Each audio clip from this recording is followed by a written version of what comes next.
Hi friends, நான் தான் உங்கள் ராஜா பேசுகிறேன். இன்றைக்கி நம்ம கையில் என்ன இருக்குதுன்னு பார்த்தீங்கன்னாக்கா கீழாநெல்லி கீரை அப்படின்னு சொல்லுவாங்க.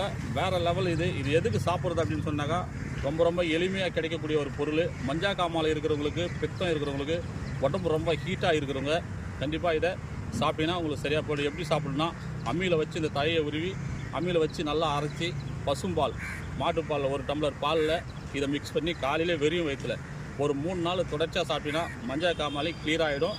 ரெண்டாவது, அந்த உடம்பு சூடு இருக்கிறவங்களும் பிரச்சனை தீர்ந்துடும். ரொம்ப நல்லது. அந்த பித்தத்துக்கு எல்லாத்தையும் நல்லது. உடம்பு ஆரோக்கியம், சுறுசுறுப்பும் கொடுக்கும். இது பேர் கீழாநெல்லி கீரை. எல்லா இடத்துலையும், சிட்டிலேருந்து கிராமத்துலேருந்து எல்லா இடத்துலையுமே கிடைக்கும். ரொம்ப சூப்பராக இருக்கும். நல்லா பார்த்துக்குங்க. இந்த பிரச்சனை இருக்கிறவங்களாம் தாராளமாக இதை சாப்பிட்டீங்கன்னா நல்லாயிருக்கும். உடம்பு ரொம்ப அருமையான ஒரு பொருள். இந்த மாதிரி நாட்டு மருந்து தழையெல்லாம் எடுத்துக்கணும்னா அதேமாதிரி எண்ணெய் பொருளை கம்மி பண்ணிக்கணும். இதெல்லாம் சாப்பிடும்போது உப்பு கம்மி பண்ணிக்கணும். அப்போ தான் அது ரொம்ப வேலை செய்யும். இதை ஃபாலோ பண்ணிங்க. ஓகே, லைக் பண்ணுங்கள், கமெண்ட் பண்ணுங்கள், வீடியோ முழுசாக பாருங்கள். நெக்ஸ்ட் வீடியோவில் சந்திப்போம்.